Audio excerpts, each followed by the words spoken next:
The following program contains scenes and language of a frank and explicit nature. Discretion is advised.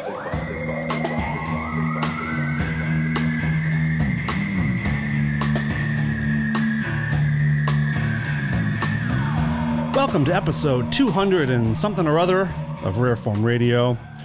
Today is exciting. We have a very special guest, but first, I want to say rest in peace to Mr. Paul Rubens. Oh.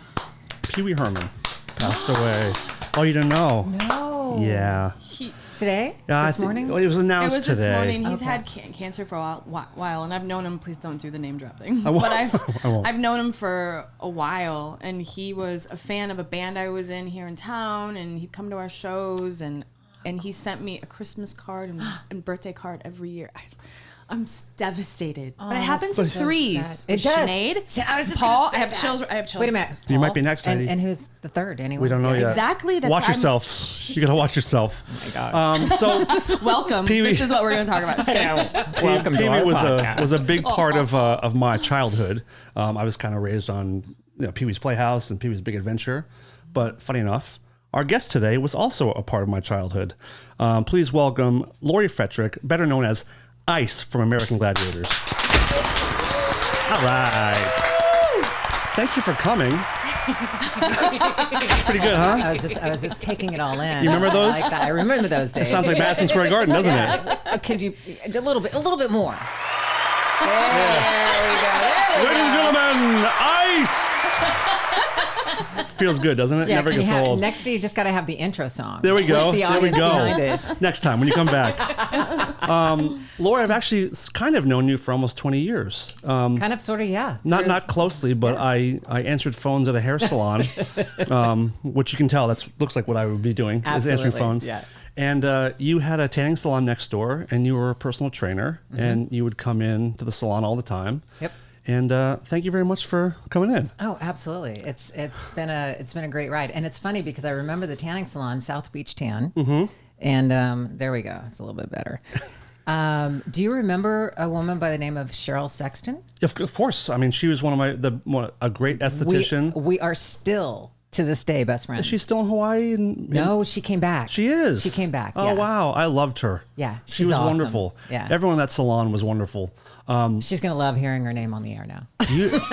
I'm sure. It's a cool name, too. I know, Cheryl right? Sexton. That whole salon and that whole block of all those businesses were wild. Maurice. I want to talk about Maurice for a minute. Oh, God. There's a name from the past. This is the guy who he owned the property, right? Remember he'd walk around? Oh, yeah. Big dude. Hey, how are you doing today? How are you today? Yeah. Is he still around? I think so. I think he's still alive, if that's what you're asking. I think that's what I'm asking. You're here to talk about, a few things, but on Netflix there's a new documentary called Muscles and Mayhem, which is a 5-episode series on American Gladiators. Who knew? And I didn't know it was coming out. It came out about a month ago, I think, right? Yes. A few weeks ago? Yes. And I was ecstatic because I really was a huge fan as a kid. Yeah. It was all about you and Nitro those were my favorites. Thank you. Yeah, of course. Yeah. How did the doc come about?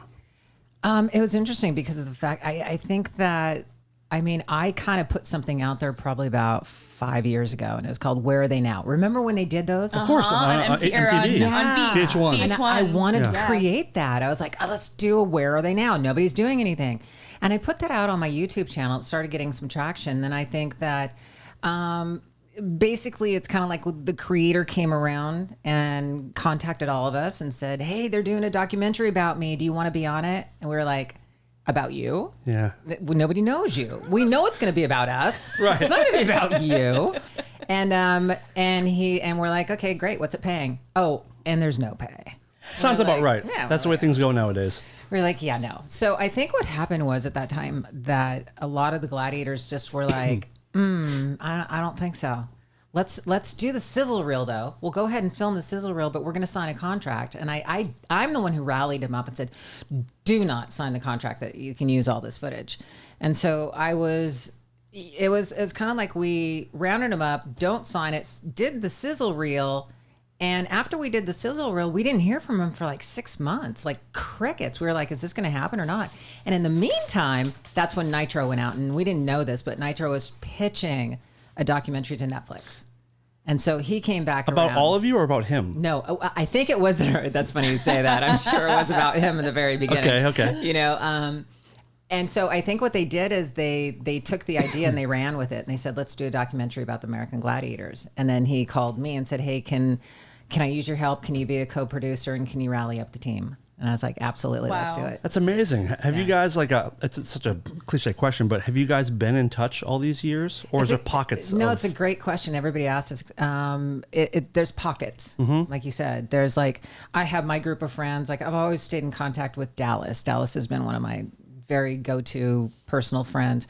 Zap and I, we touch base. Laser touch base. You know, Nitro, we just kind of touch base. It's such a small club. I mean, it's kind of hard. You have to kind of. But yet at the same time, now that the documentary came out and I'm doing my podcast, it's like we're in communication. Like right before the podcast right now is on the Tower calls me, you know, and he's on the phone with me going, what are we going to do about this promoter and blah, blah, blah, blah, blah. And, you know, we should be booking for Comic-Cons and Expos. I go, oh, hold your horses on this because it's not anybody's promoter's fault. Right now, I said the documentary dropped at the wrong time. It dropped in the middle of the year. These Comic-Cons and Expos, they book 6 months to a year in advance. So we're not going to get any this year. If we do, it's going to be because of cancellations. Right. And that's about it. Okay. So, yeah. So now we're in communication because everybody wants to do like, you know, personal appearances and what do you got going and who do you got, you know, kind of thing. So has there been a lot of buzz since the doc came out? Yes, we're getting our 15 minutes of fame again. Good. It's well deserved. It's really an incredible ride and experience right now because we never knew that we were going to get this to this point right here. And now we can be more in the moment and appreciate it more, I guess. You know, I was also thinking when you said that had the reels or to not sign off. You're so lucky that it was back in the day when you have the rights. Because now people sign off in the beginning and it's all you're done with it. Like friends of mine. Well, kind of happened to you guys a little bit. We already did that. We unfortunately with the Gladiators we can't do anything with our uniform. We can't do anything that has a Gladiator logo next to us. I was going to ask you can't use your own likeness. I didn't know that. No, I didn't know that. They're like cease and desist. So annoying. You know, it's like we're not going to hurt your brand. We're going to enhance your brand. Yes. Is what we're going to do. And help yourself a little bit, which you guys kind of got screwed back then anyway. Please let us do something. Wow. I was just talking to my wife about this, about how in colleges, for years, athletes were not allowed to make money off their own jersey sales. No way. So yeah, the colleges. So like if you're the Heisman Trophy winner, the best quarterback. Tim Tebow? Yeah, exactly. The colleges would make millions off your jerseys, and you wouldn't see a penny because they said it was so some kind unfair. of fucking conflict or some bullshit. It's so I'm so you know, and you know what I hate the biggest word that I hate out there is that it's a conflict. No, it's bullshit. It's a conflict of interest. No, it's a conflict of power. your interest. Exactly. Right. Which is what this strike is all about too. About all the of course executives. The one thing about this strike that I feel that I'm behind is when it comes to all the AI stuff. Yes. I mean that needs so to be fucked. dealt with. Because they're going to be, everybody's going to be screwed. Yeah. Yep. Like you could end up going back. They could have a new season of Gladiators with your likeness that you never participated in. Yeah. And not get paid for it. Yeah, Crazy. it's wild. And the studios will make millions. And the companies don't understand. Like your perspective from doing the show is obviously much different than mine. I was like 10 years old when I got into Gladiators, and I was a huge. Are you trying to say I'm older than you? A little. You're a little older, not much. Hold on. After he's done, I'll talk about my time. Yeah. Go on. But you know, I was a big wrestling fan. Like I loved. I still call it WWF. I loved it, and this was like next to that and different enough where it pulled me in as a little boy, and it was like the games looked so fun. So these companies don't understand that we watched the show for you guys. Not because of the games or the contenders or whatever. It was like you guys were, everyone had a specific personality. Everyone had a different skill set. And they just don't realize that it was about you guys and not them. I think they do. They don't want to admit it. Sure. And that's one thing that obviously on the documentary I talked about It was like, we watched Friends for Ross and Rachel and Monica. We didn't watch it just because of the show. Right. Because of the creator or because, of course. And we were fed that and shoved down our throat that you're not the popular ones. It's the show. Right.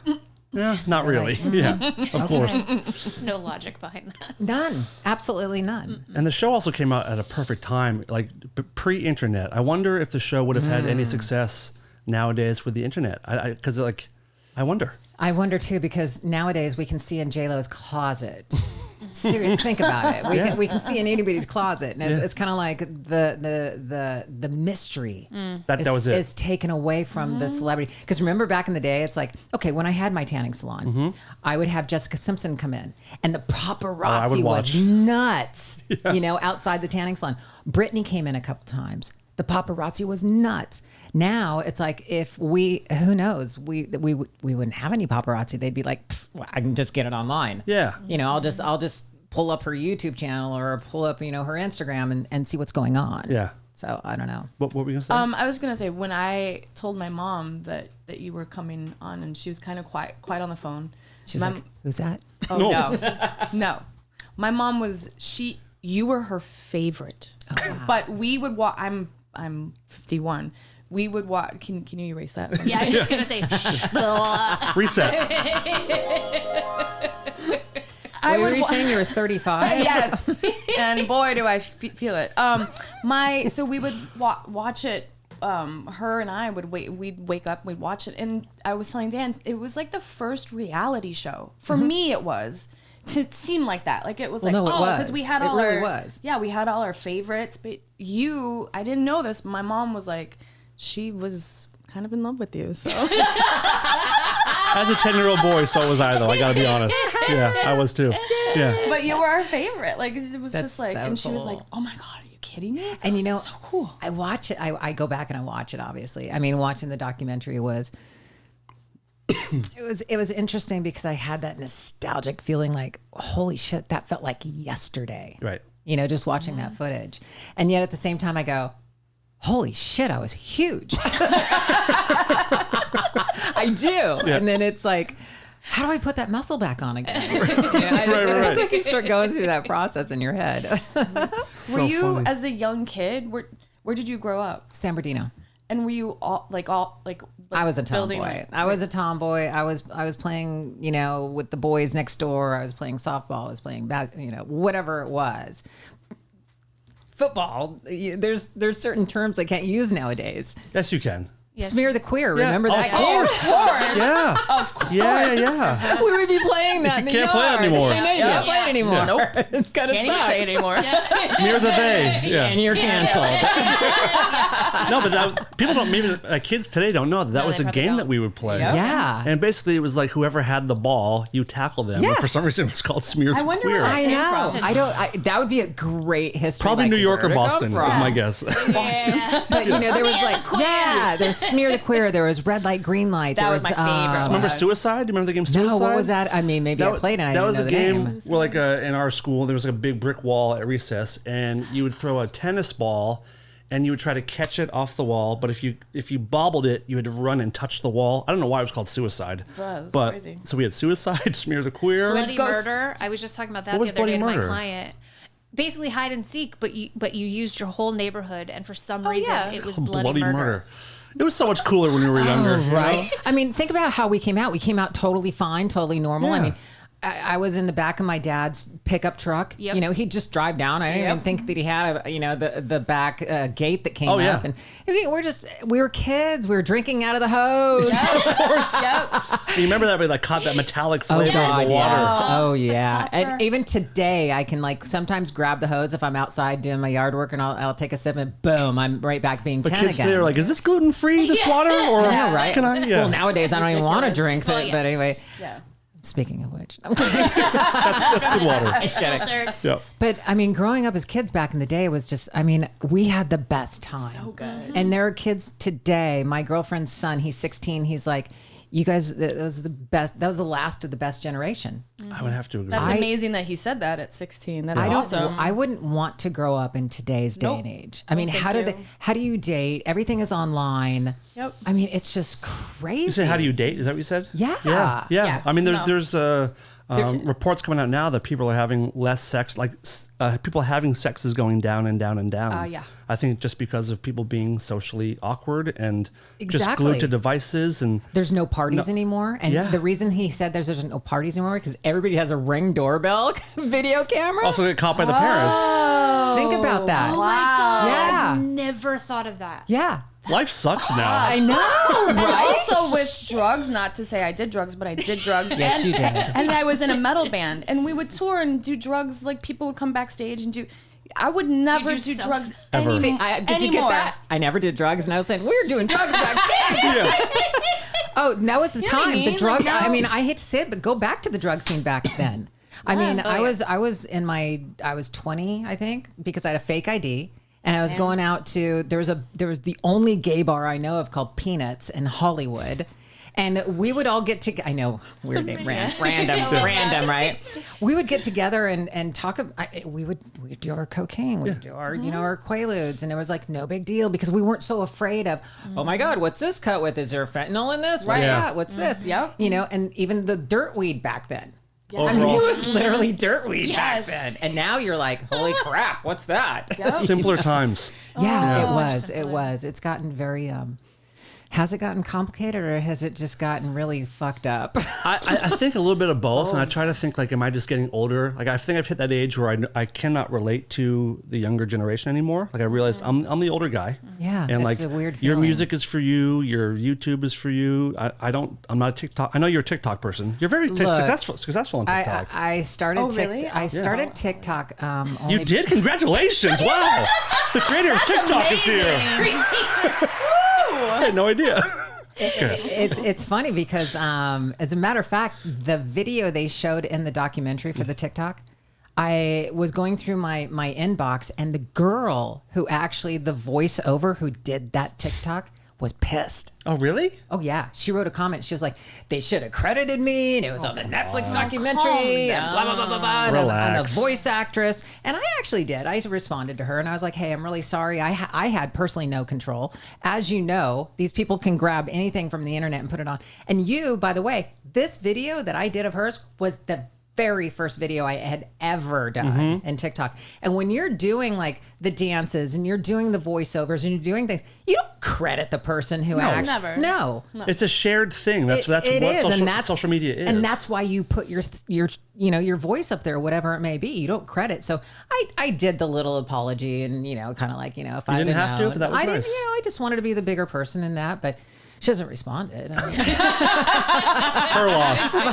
but TikTok is fun. TikTok is fun. I was told to start TikTok 2 years ago, or maybe a year and a half ago, something like that, because so many people were making money on it, and I was like, oh, this might be kind of fun. It might be a fun adventure. And it was an ego thing. Let's be real. It was, because once you start getting one follower, it just starts to accumulate and it starts to run. And you're like, hey, this is kind of cool. Yeah, it feels good. Yeah. It does. And so I've got like, what am I up to? I think 202,000, I think is what I saw. Maybe more. Is it more? God, you're so behind the times. I'm up at 271,000. All right. Wow. Congratulations. That's pretty mega. And then my Instagram, I kind of blew that off. But now after the documentary, that started picking up traction. So I started posting more on that. Mm-hmm.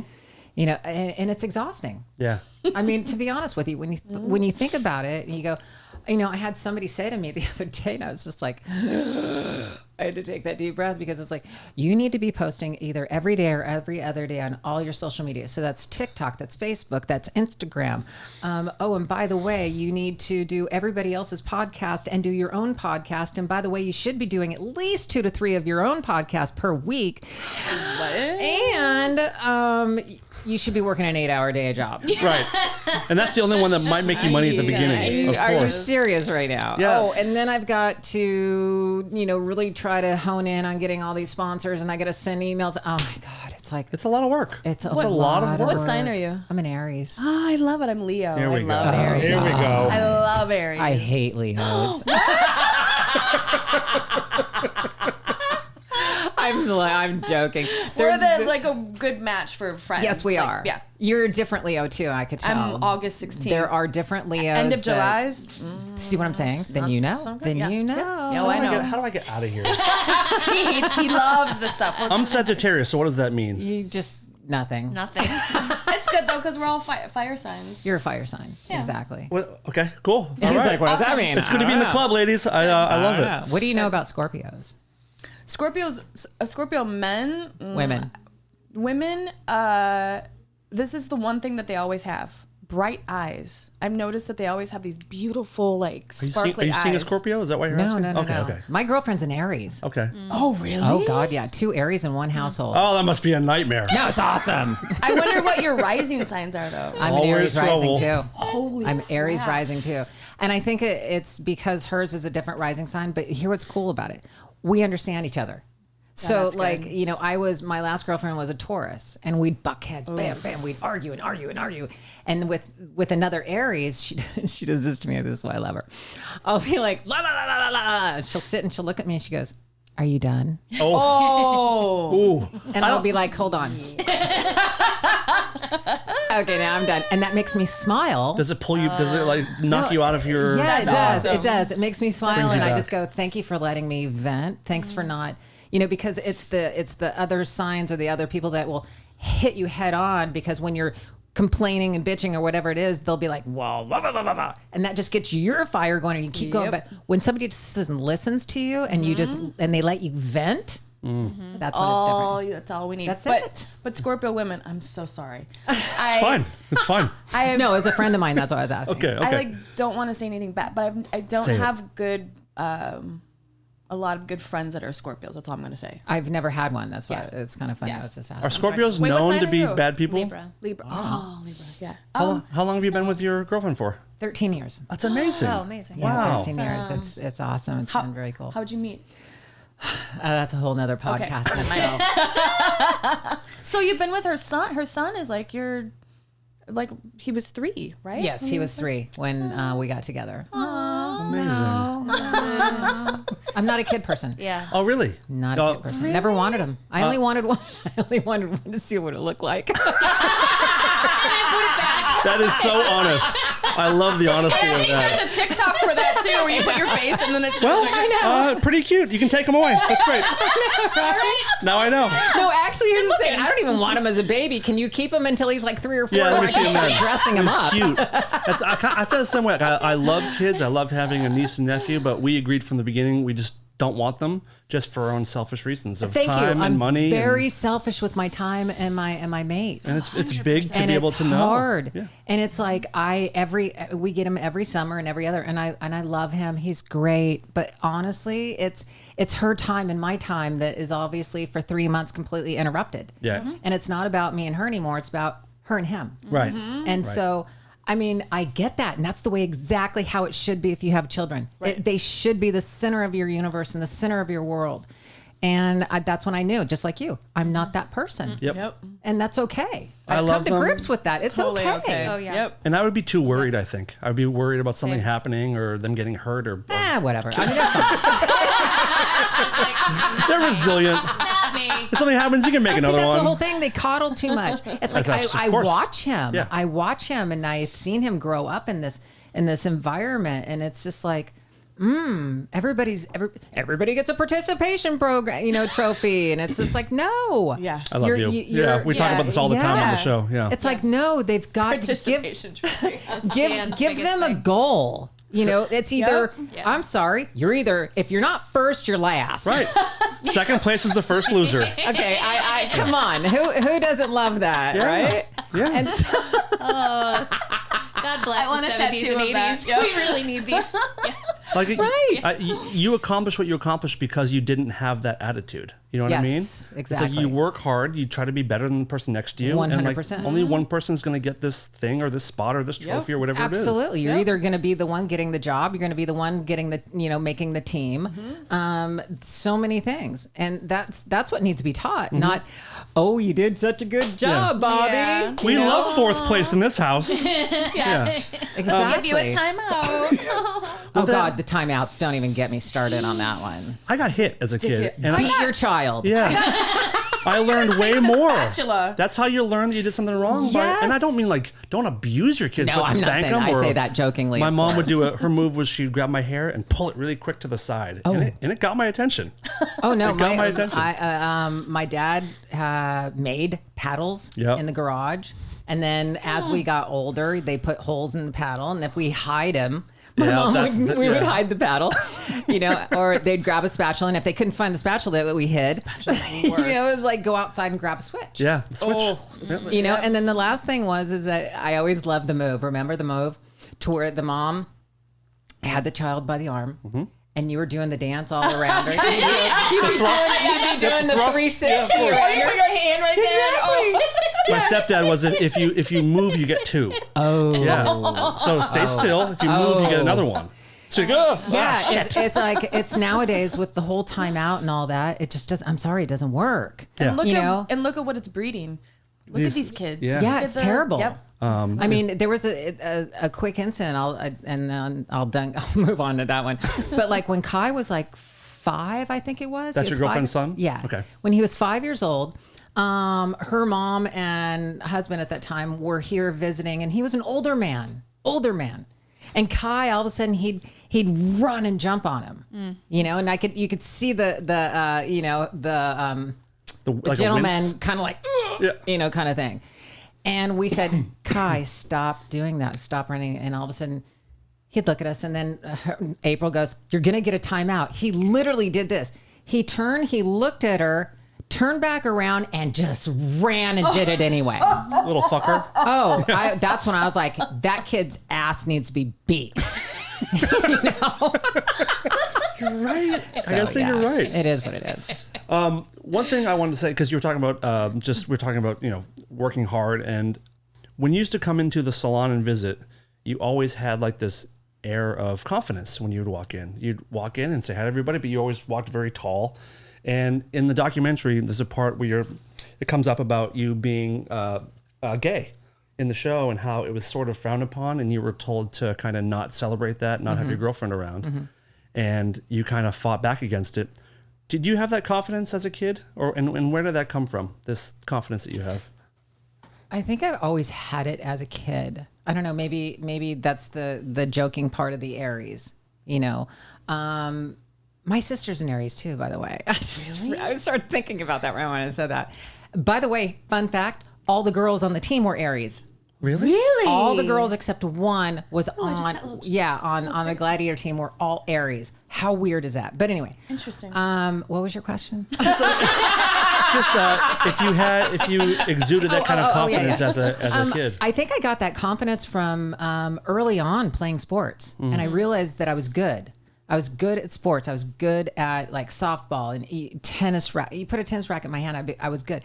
So I think that confidence came over time, but it was kind of born in me, I guess. And then as I got older, now I was a geek in high school. I was a geek. I was awkward.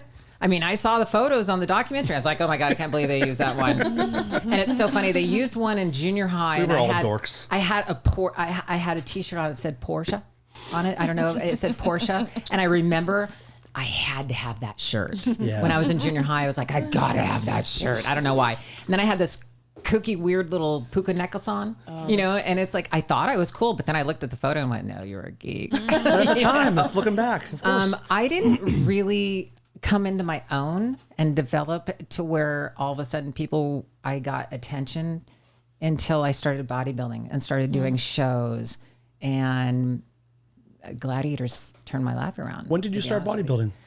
How old was I? I want to say I was 24. And was there a person that you saw? Like, what made you decide that that's what you wanted to do? Very easy. I came out of high school and I started working. I tried to go to college. I tried to work. I tried to do all these things. I couldn't do them all at the same time. So I wound up literally just working because my parents didn't take me serious as a student. They were like, oh, she's pretty, she'll get married and somebody will take care of her. That was the mentality back then. Nobody told me what to do. Nobody guided me. So I tried to do it on my own. It didn't happen. So I just started working, and I wound up getting a job in Pasadena at a place called Software Central, and I started selling software to Hughes aircrafts and stuff like that.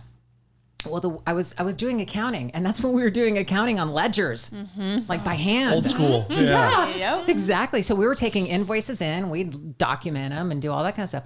Well, the women I worked with, and I love these women. They're awesome, but they were very heavy. They're very heavy, very overweight, and it scared the shit out of me, to be honest with you. I was like, oh my God. Oh, because they sit there all day and just no movement. No movement. And I was just like, what am I going to do? I'm young. I'm just coming out of high school. So I started going to Bally's.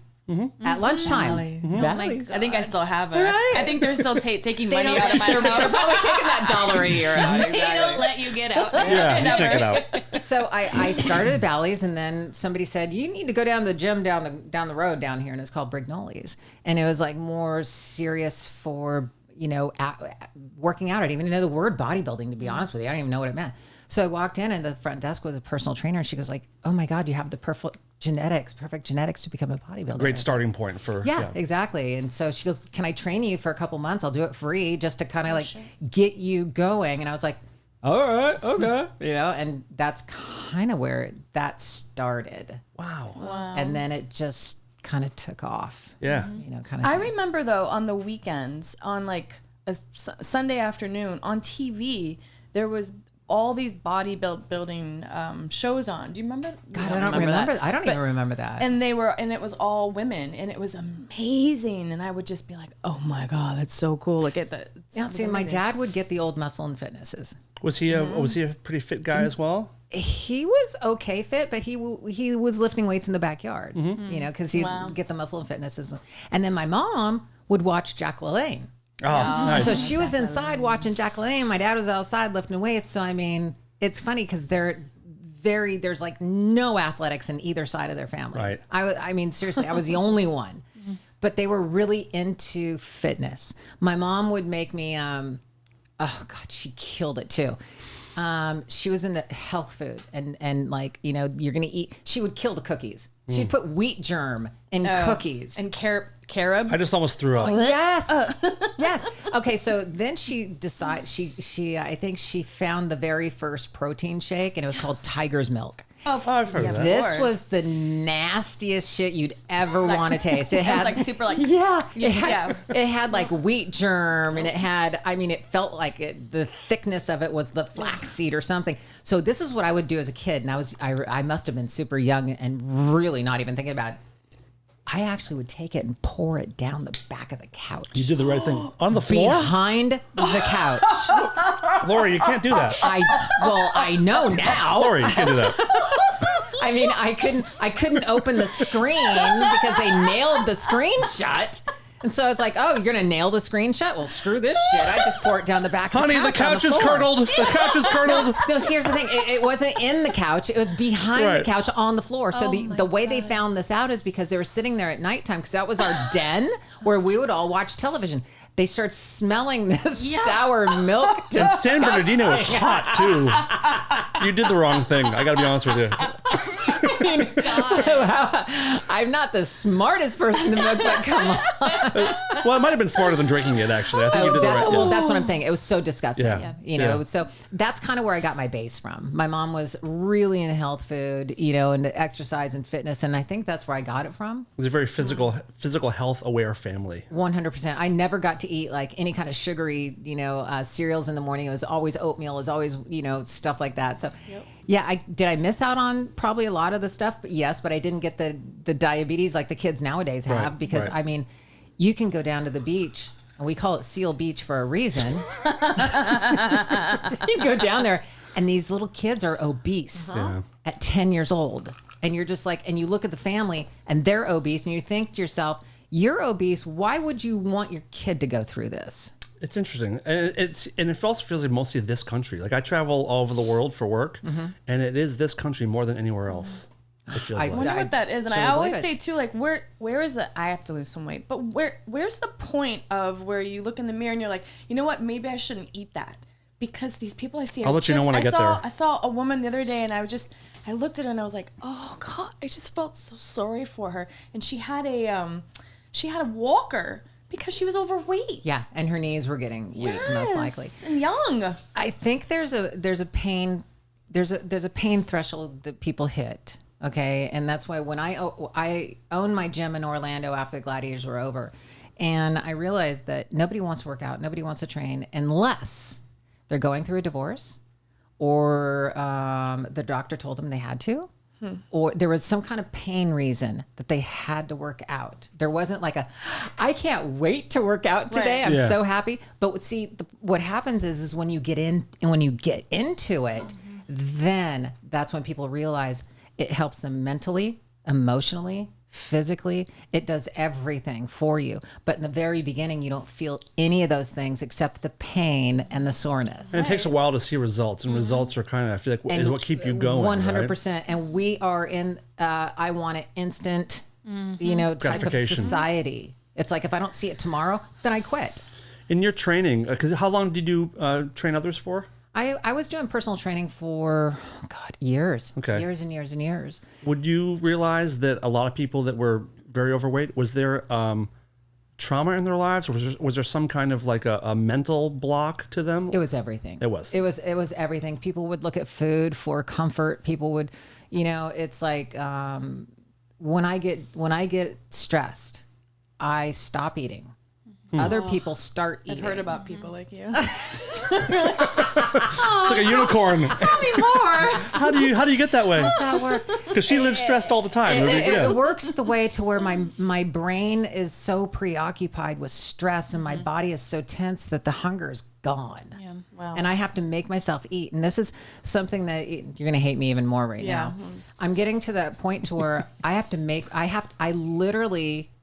have jeans that I used to never be able to fit into that I've kept for the last 15 years. And I slid them on the other day and I was like, ooh, these just slid on a little too easy. And I literally realized that I need to start eating more because like I'll have a protein shake in the morning and maybe I won't eat until 3 p.m. And then I'll eat one more time at nighttime. I'm not taking in the calories in order to feed this muscle to hold it. Right. And as I'm getting older, I don't like the way my skin is looking at all whatsoever. I mean, if there was I caught myself in the mirror the other day and I was like, what is this? Oh yeah. If there was a magic pill of some sort and that's called maybe peptides, I don't know. I'm trying them all. But it's I actually have to force myself now to take a moment and eat. Yeah. You know what's funny is in my head I'm like, okay, protein shake in the morning. I Don't know. eat till 3 and then just have one more meal. Got it. Oh, and also dedicate the last 30 or 40 years of your life to this lifestyle. And I was just going to say, that's the other thing I tell people that are young. I go, start now. Yeah. Because I have a friend that just said, you inspired me to lose the weight that I gained because I was in a breakup about 1.5 years ago and I gained I don't know, maybe 25, 30 pounds. And she showed me photos of what she looked like. I was like, holy shit, you're a cute little dykey girl.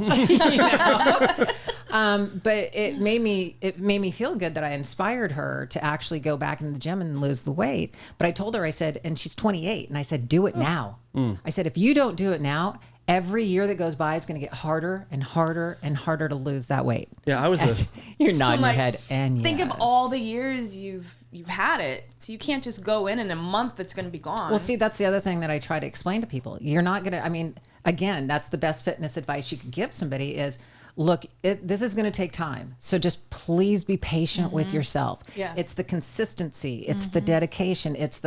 This is now lifestyle. And you don't have to starve. Right. That's the misconception. I wish I knew now what I didn't. I wish I knew eating's back important. then what I knew now. Fuel. Yeah. And it is. And do you remember Susan Powers? Of course. I have an old book of hers. Susan Powers. I remember she came out and her hair is all People were like, white what and is she? spiky. It's crazy. She's crazy. She was like, fuck you all. You got to do this. She was the best. She was brilliant. Susan She's still Powers. around? No, I don't think so. Did she pass away? No, not. She's just still not, around. like, yeah. She's just not relevant really anymore. It's Yeah. got to be Susan Powers. Look at. I'm looking. Okay, Yeah. but she had something that made so much sense, and she explained it to people. This woman? Let me see.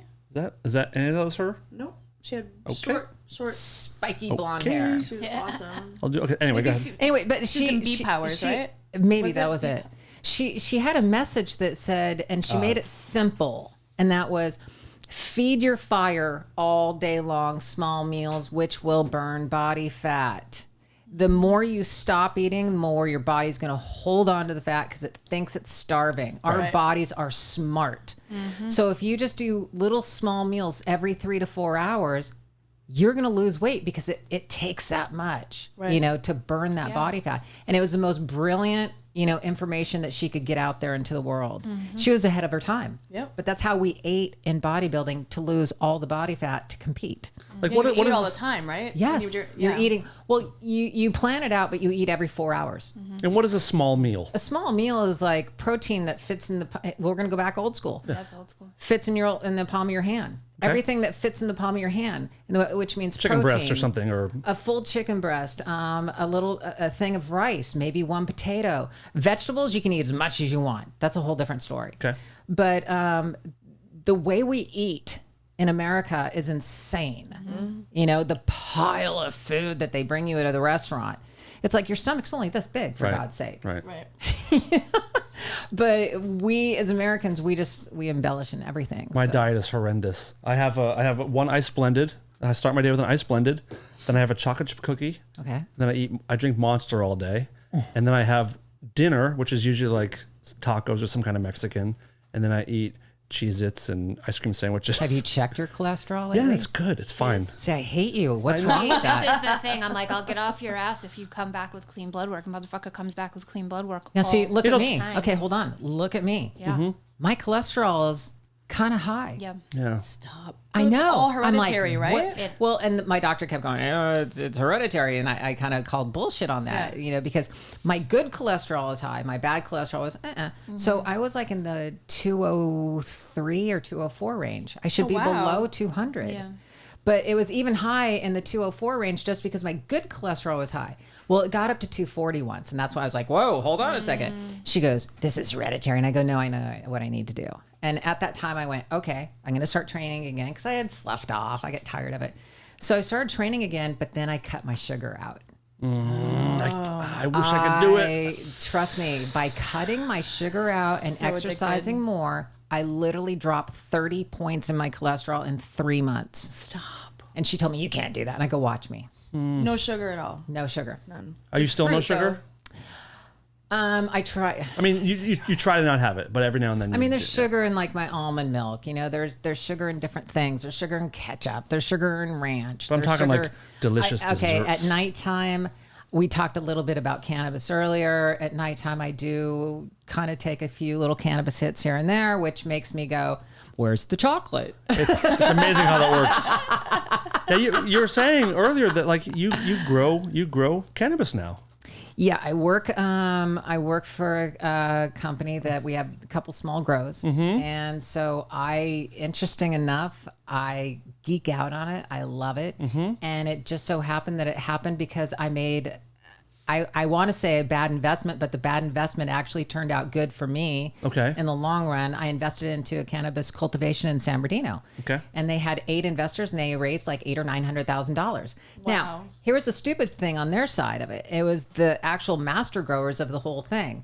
Their very first run ever, they come back and go, and I was in Hawaii and I got this phone call.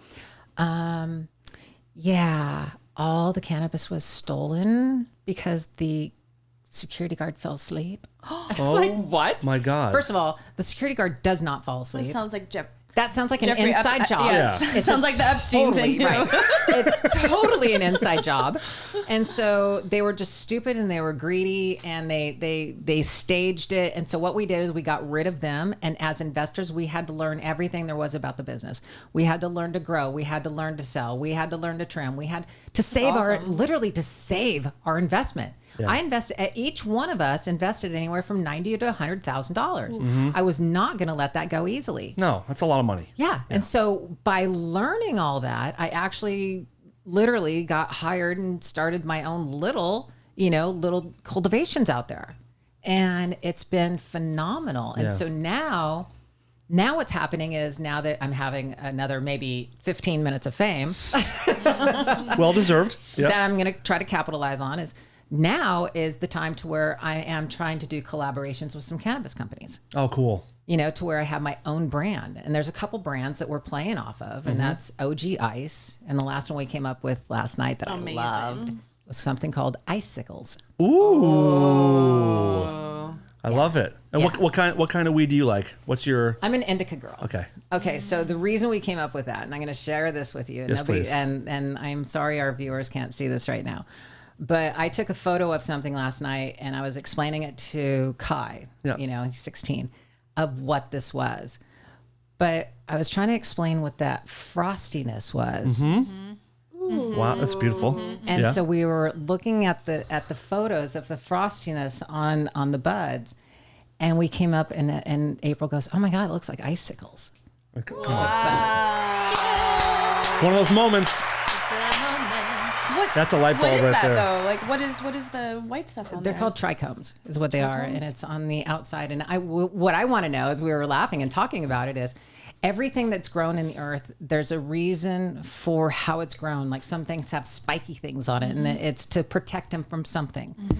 Or so I'm like, what are these little trichome looking things? If you look at them in a magnifying glass, they're clear and they have like a stem on them, and the very top of it is a little bulb, and it looks like a mushroom. And you could tell when the bud is done by the color of this.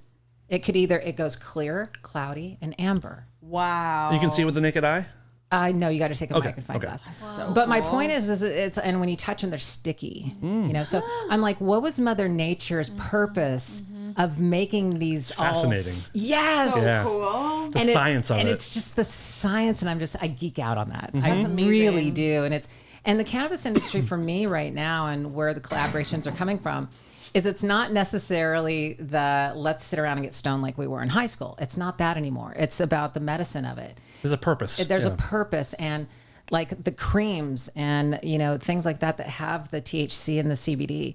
And I had to get very educated, and I think that's what I want to do. Is I want to take my platform right now and let me educate. No, it's not about getting stoned. And when people go, "Oh, I'm so disappointed. I'm so disappointed that you're smoking now." I'm like, now? Yeah. Not now. Yeah. I imagine with working out so much and the injuries that you sustain, you must know the properties of CBD and how helpful it could be. That's it's my crazy. point. Yeah. Well, here's the other thing, and I hope enough people listen to this, because I had to be educated on this as well. The CBD, the straight CBD, did not touch my injuries. Like my neck is just like tight was every thinking single about that, I morning and bet. night and everything. Is that from the show or just from Yes. working out? Okay. No, that's from the show and hitting and slamming the ground, and it's like my lower back and shit. So it's like straight CBD does not do anything for me. So I was like, but when they started putting the THC in it, and actually if the THC is not in a CBD, I'm sorry, people, it doesn't work. Doesn't Oh, work. so it activates it or something? Absolutely, it activates it. don't think I knew that. But I here's the didn't know thing: any kind of lotions or anything, bath bombs, anything you put on your skin, anything you will absolutely not get high. The only way that you can get high from THC is either edibles or you smoke it. Period. I've been trying to get high on bath bombs for a long time. It is not working. But what it That's right. will do, Yeah. what it will do is, I have a lotion that I'm sampling because it's going to be one of my brands. It's a straight THC, 500 milligrams in a nice little beautiful lotion. I rub it on my neck, and it just relaxes it. Oh, I need several of those for my mom, my dad, and myself. Absolutely. Like today. Like, we Yeah. will invest in your company. Yeah. Yeah, and that's what I'm saying. seriously. It's so that's where people need to be educated, because there are so many injuries out there, and people are taking the opioids and the Vicodins and the Percocets. It's such a problem. That's the painkillers that we all get addicted to, and think about why. Because they feel so good. No, think about that wasn't what I was going to say. Do you have any? Anyone but- have some? Yeah. But think about why the pharmaceutical companies kind of like went, "Oh no, cannabis, absolutely not. Oh, of this course. is something that we can't make money on. really works, yeah. So therefore, we're going to make it illegal." Yeah. You know, Still and true. I honestly, there's a part of me that doesn't really want it to go federal, though, because of the fact they will ruin it. Yeah, you got a They point. will absolutely run it if it goes federal, because they will do anything and everything in their power just to make more and more money. So most likely, let's put it this way, if it goes federal and all of a sudden people go, "Oh, you can buy a joint in a liquor store," it's not going to be cannabis. Yeah, it's not going to be what we like now. No, it's going to be a synthetic form filled with all kinds of crap. Yep. So So like the melatonin pills now, which are a joke. Is that true? Melatonin, yeah. They barely even have any they're like so varying because they're all, it's like a regulated, Dumbed it's like down. Everyone's doing them now. So it's Well, like, it's kind of been that way throughout the industry and the supplement industry as well, by the way. It's like all the vitamins too. All the Yeah, it's all vitamin bullshit. industry. I mean, this is like, these are not conspiracies. These are true facts that people just don't know about. Yep. The government kind of ruins everything. Don't they really fuck it all up? I think we know that. We know that we'll much. just put words on packaging and people Yeah. will buy them. Yeah. And people are stupid every day they do. Very, very stupid. Yes. You just mentioned your injuries from the show. I don't understand how you guys did that physically. You would do 4 shows in a week or 4 shows in a day. We would do 2 shows in a day. 2 shows It a was day. 2 shows a day for an entire month. And so it was, we'd cram 21 shows in 1 month. The one that always blew me away is like when you guys were hanging on the contender and you would fall down onto the mat and they Oh, would land hang tough. Yes. How do you not like break hips or ribs when you're having these full-grown people land on top of you? Because those mats were so soft, it was like jumping. really did do the- Yeah, okay. it really did. There's no doubt. Those were called crash mats for a reason. So you didn't really feel the impact of the person smashing you. The only time, there were a few times that if you unfortunately landed wrong, like Electra, she landed wrong. Her knee came up and slammed her own knee into her nose. Oh, I did that on a trampoline once. Oh, there you have it. And it Yeah. fucked me up. There you go. Yeah. So, I mean, it just, the crash mats really did work, but at the same time, I mean, the bigger injuries came from human cannibal. Okay. Yeah, I get that. I get that. Were there ever any really bad injuries that we never saw as an audience that were like edited out or never aired? Oh, I'm sure. No, because I'm going to take that back. They showed them all. Okay. Like when our original show, when there was an injury and there was an ACL that was torn or somebody got their nose or whatever it was in Powerball, they showed it. That was the reality of the show. But when they came back in 2008 and NBC, there was a part where, like, okay, there was a prime example in the joust, Gina Carano. She hit somebody and the joust stick broke. Oh. That would have had great TV because she's an MMA and it's like, oh my God, the force of her hit. Yeah. Boom. You know what they did though? They stopped, they cut, they edited, Reset. they gave her a new joust stick and did it again.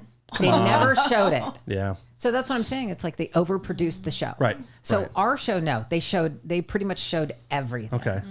And were you ever intimidated by any of the contenders? Oh, absolutely. Really? There was 2 of them. There was Wendy Brown and Peggy Odita. And Wendy's in the documentary, right? Peggy is. That's Peggy. I thought Wendy think was in Wendy there. might have been there Yeah, too. she's I think in they there. showed her in the Conquer Ring with Zap or something. Okay, yeah. But these 2 girls, both of them, 5'9", 180, 185. Come on. Yeah, It's like fast. you just look at them and go, oh. Did you have a good rapport with the ones that you were intimidated by? Like, would you? Yeah, I mean, we did everything in our power 100% to kick their ass, but Sure. sometimes they were bigger, they were stronger. I mean, come on, Peggy could pull me out of like the Conquer Ring like that, It's just like and then we went to the producers after that. We were like, all right, here's the deal. You can't have these people anymore. It's kind of embarrassing us. Right, exactly. Get them out of here. And I really want to encourage everyone to watch a documentary. It's on Netflix. It's called Muscles and Mayhem. But there's so much behind the scenes stuff like that of you guys being concerned about these contenders are bigger than we are. Like that's not the point. That's exactly. the whole point is Yeah. the everyman taking on the gladiators. Right. What else? I want to ask you too. I tour with rock bands for a living, so That must be fun. that's great. It's wonderful. But tell me what you do with the rock bands. I'm a guitar tech, so I'm a roadie. So I change guitar strings and set up amplifiers and tell guys that their hair looks nice. And How whole was thing. that? I mean, is It's it been a great. fun gig? I've been doing it like, for 17, 18 years. Is it exhausting though? At times, the travel is. I mean, you went on tour, like I was the just gonna- travel's that's what I was tough. asking you. Like- and the travel's tough. Our tour manager could still be, don't know, Bruce Springsteen's tour Oh, amazing! manager. Yeah. So he knew what he was doing. Yes. So, do you guys only do that one tour? We only did that one tour. So It's enough. watching, you were most of the videographer, right? Was all that footage? All mostly that footage yours? was mine. Yeah. And you have how many hours of footage do you have? God, I have 2. I'm going to date myself, right? 2 DVDs full of footage. Amazing. Wow. Yeah. So I'm going when- to start putting it on my YouTube channel. Oh, that's amazing! I can't wait to see that. Like 10 minutes at a time. Beautiful. That's awesome. But if you watch the documentary, there's a bunch of stuff of you guys on the tour bus, which to me, that is where that's the most fun part of touring is the camaraderie of the people that you're with. Is it that way with rock stars too, or was it just us that were crazy? I mean, no, it's rock stars too. Okay. I mean that they're known for it. Yeah, yeah, they would be very proud of you guys. I think. Good, yeah. But it's more about, for me, it's the camaraderie of the people that you're with, and when you're on tour, you're in a traveling circus. You're not in the real world. And back then, no cell phones. You may have had calling cards or just call collect or not even.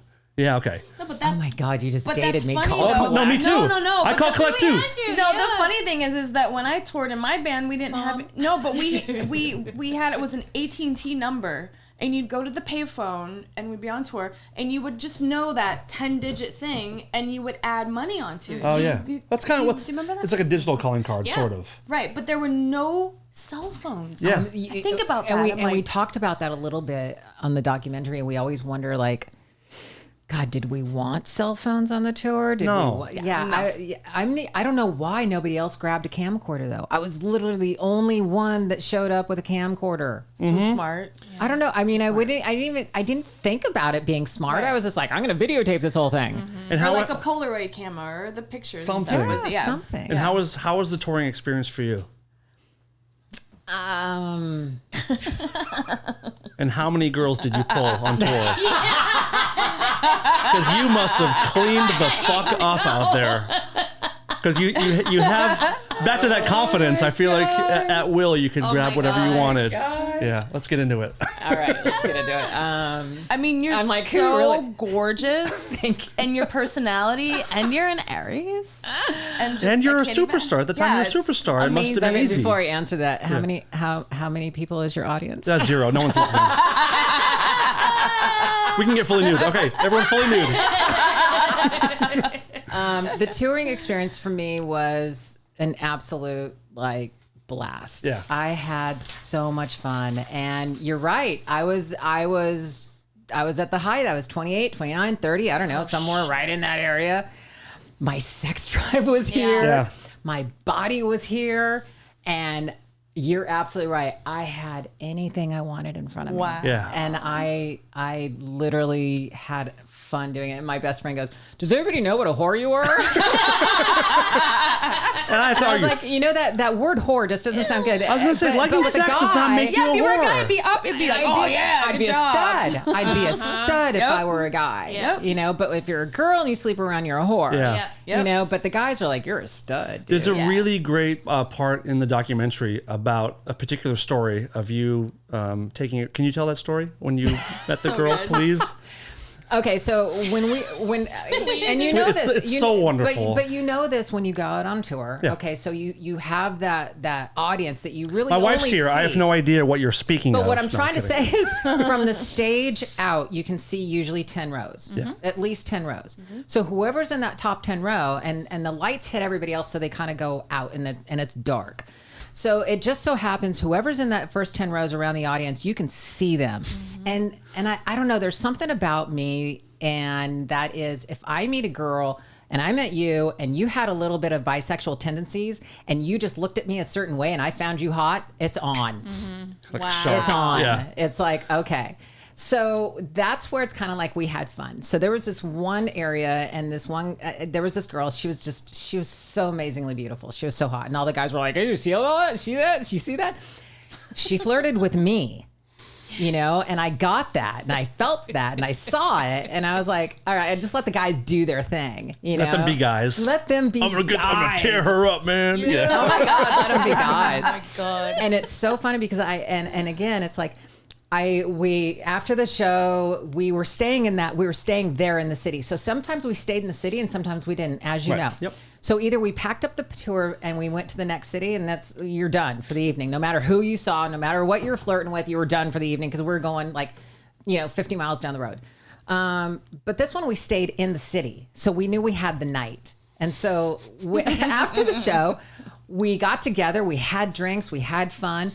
And the guys were all waiting to hook up with her and everything. And I kind of knew this, and just like a rock band, it's like in the end of in the morning, we all met in the lobby and everybody was waiting to get on the tour bus. And I was like, oh, this is going to be fun. This is going to be fun because they're all drooling over you. And I remember looking at her and I go, do you mind if we wait 5 or 10 minutes and you walk down the lobby with me?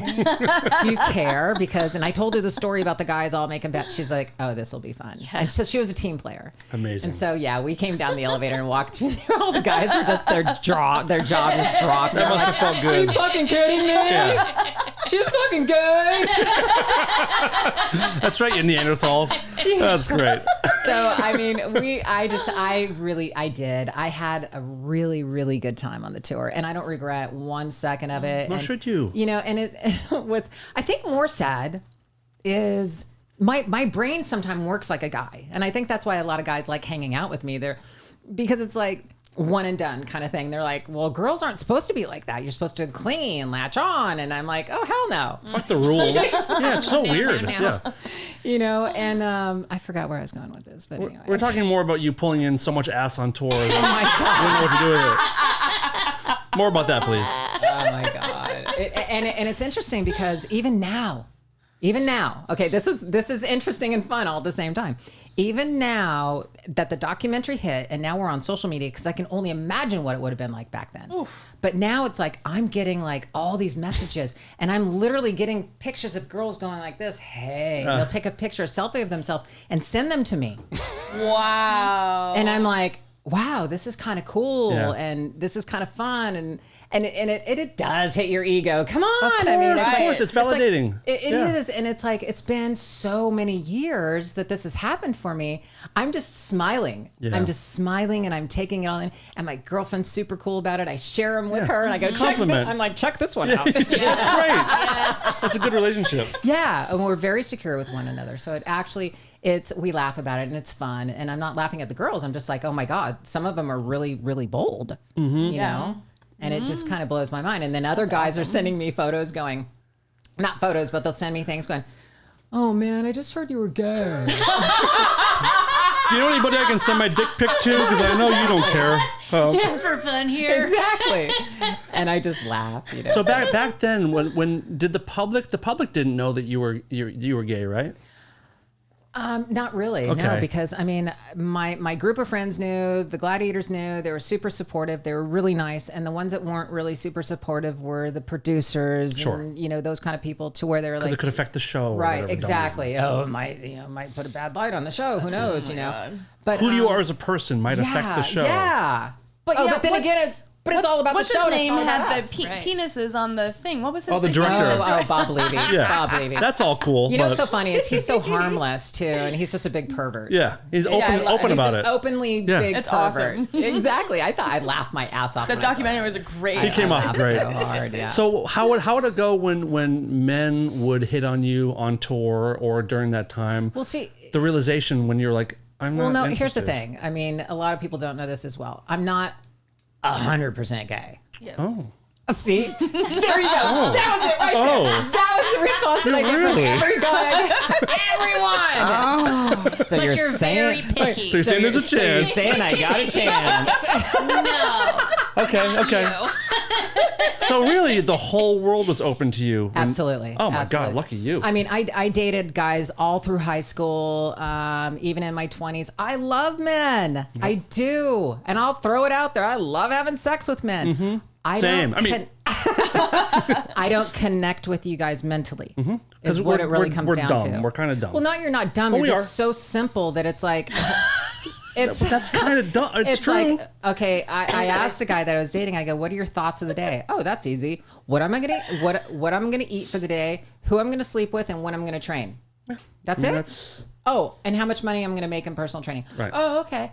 it's a simple life. Super, and I wish sometimes I was that simple. Yeah. I'm sure. Yeah. You know, and I there mean, was. my wife and I talk about it all the time. Like, she is, so many deeper thoughts than I have, and deals with more turmoil than me. And I'm just like, everything's pretty good. But here's the funny thing. There are so many women that I've been with that I go, oh my God, I'm just going to go back to guys. It's so much easier. I don't have to think about this. It's not That's about, so interesting. what are you thinking? What are you feeling?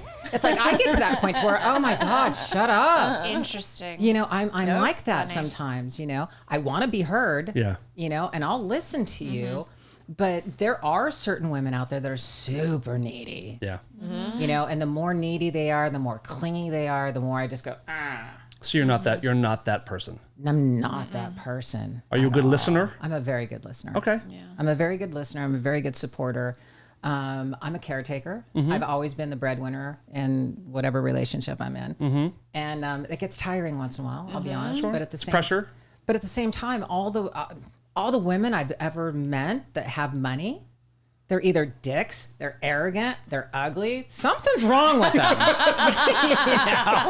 I don't know. And I'm going to get hate mail for that. I'm sure of it. Who cares? But who cares? I mean, Be who you are. Yeah. I'm just saying, it's like, it's so rare. Yeah. You know, and it's not that, my girlfriend's been poor. No, they all have great jobs right now. They're all doing fabulous. My girlfriend right now, she just graduated ultrasound school. Oh, amazing. You know, and I was going to do that. Yeah. It's good, right? And she's 18 years younger, so I'm thinking, okay, so you'll make a lot of money later. You take care of me. Yeah, beautiful plan. That well planned. Exactly. Nice work. Nice work. Exactly. Well, listen, I want to thank you so much for coming in. This has been really wonderful. And before we go, you have a podcast called Chillin with Ice. Yes. Which you can watch on YouTube, and you can listen anywhere you get podcasts. Anywhere you get podcasts. And you have a lot of the ex-gladiators on. What other kind of guests do you have on there? I'm going to have you guys on. Yeah?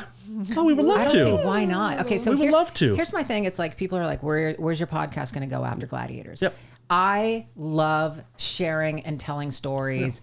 And anybody who's inspirational, anybody who motivates, anybody who has a story that's just like, that wants to get out there and tell the world, that's who I want to interview. Talking is fun. I have a lot of stories. I would love this. I mean, we could sit and talk about hormones and females and training, and I love all that kind of stuff. We met because there was a woman in Hollywood who was attacked by a homeless man who poured a bucket of diarrhea on her head. What? And that's her. we had her on as a guest, and then we're like, you have to stay with us forever.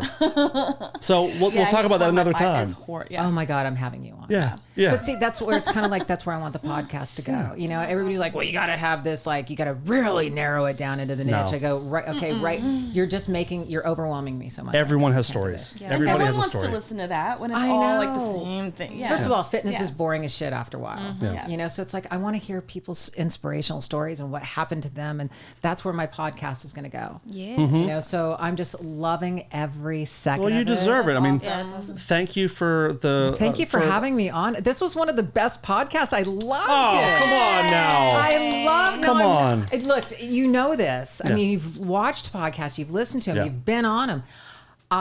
You know when it's fun, when it's good. You know, and it's like, Thank I don't you. see any notes in front of you. It was just having a conversation, which I loved. Thank you. Yeah. You know, and it's the people who you're podcasting with and they're not listening. They're like, you tell a story and then all of a sudden they go, Yes. and so when were you? I was like, did you listen to my response? Well, on the flip side, thank you for being so open and being great. You've been a great guest. loved it. People can also go to your website, which is Ice T-shirts, which is ICETEE shirts.com. You can get a line of clothing and shirts. There's like OG Gladiator stuff. There's Is a it that bunch of shirt photos. that Yeah, picture? this I is one love of them. that. It's fantastic. Little one. Yeah. I've got a bunch of photos and, you know, I'm doing like little different things here and there. So Thank you for the entertainment when I was a kid. It really was a big part of there's like a 3-year span of my life when it was WWF and Gladiators with my best friend. And we have so many good memories. So thank you for that. The documentary is incredible. Muscles and Mayhem on Netflix.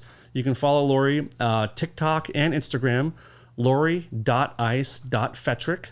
Fetrick. Got it. Any other websites or anything that we got? OnlyFans isn't up yet. No, I'm joking. Are you going to do it? No. If you want to make some real money, you might want to think no. about it. Show your Dude, feet. you know what? Oh my God, I have perfect feet too. Oh, yeah? I do. I have a perfect butthole, but I'm not ready to show it anything. I honestly, there's something inside of me, and we actually kind of got into that with Sky, and she's doing an OnlyFans, and we were kind of like, really, you want to go out like that? But I why don't know. not? I get you. I hear you, but I don't know. If you have it, use it. If you're comfortable with it. No, I mean, I always talk to my girlfriend and go, do you know how much money we would make? I mean, really, do you know how much money you we make? would be set for life. We have and I a know mutual that. friend who just started one, and completely changed her life. I mean, completely changed her life. Wait, what does she show on it? I think everything. Everything. Yeah. Well, see, and I think But that's there's what levels. happens though. There's levels. It's like you can do photos, you can do nude photos, but then it goes into and they want weird more. stuff. Yeah. They Yeah. want video. They want to Yeah. watch you having sex. Yeah. They want to do this. They want to do that. Just as they want it doesn't mean you have to do it. I just want Stop. to do one with my feet because I have good feet too. Yeah. I want to do one and not. You guys should do a not show- collab. do it. Collab. Oh my God, Aries don't- and Leo feet. Yeah, and then gross. we don't have to show our faces. It's true. Yeah, It's true. no, I wouldn't. Yeah. Well, Lori, seriously, thank you so much for coming in. I want to have you back at some point, but please go watch the documentary, Muscles and Mayhem on Netflix, and it's good to see you again. Thank you for having me on. And Heidi, where can people find the show? Oh God. On the spot. Come on. Rareform Radio / What? .com. We do this every week, and she has no idea what we do here. Just look for it everywhere. Just Google But it. she's really good. You're bombing in front of our guests. Try again. Come on, try again. www. Hey, it's 1994. Thank you very much for the www. http:/:. First, plug in your modem. You have her sweating. I know, I love it. Try again, Heidi. I'm embarrassed. Make sure no one's on the phone. Just know You can use we're not it as a leaving until you. I've been so hot lately that I can't even think of anything. What'd you say? Hot flashes. Why doesn't he make it easier for you? There you go. Because I love this. Look, We're not leaving until you get it. Go ahead. It's I thought you gave her a cheat sheet. Oh, You number didn't one even give her a fan. cheat sheet. no, but No. so they can find us on Instagram They can. Sure. at Rareform Radio. And if they want to support the show, do you have a Patreon? I have a Patreon. Please plug the Oh. Patreon. Chillin' with ice. Fantastic. Chillin' with ice. How many tiers you got on there? I got 4, but really only 3. Beautiful. $5.99, $9.99, $29.99, but there's $150 if you just want to be nice. And have you been? I've been blown away by how many people. We have a Patreon as well, which you can find where, Heidi? Patreon Rareform Nope. Patreon / Rareform Close Radio. enough. Close, very close. There you go. But Very close. I have found that Patreon is my favorite place to interact with our fan base, and I appreciate the support, as I'm sure you do on the Patreon. It's incredible. Yeah, what it's what, kinda what do nice. people get on your Patreon? Nothing. Great. You gotta give them bonus episodes. I do. Basically, the first tier is you get episodes you get actually a week early episode. Oh, fantastic. So without any Ooh. ads, you get a week early, and then the next tier you get bonus episodes. I always give everybody an autographed photo. Amazing. Ooh, I'm gonna join. The third tier, I give them an autograph photo and a T-shirt. And there's so many other, and they can Perks. interact with me, and they can talk to me about fitness and whatever they want to do. So, Amazing. yeah. So please go support Lori with all of her ventures. And again, thanks again for coming Thank in. you. We'll do it again. Bye-bye. Bye, guys. This is Lola, and I'm here to tell the world to stop being such pussies and listen to Rareform Radio.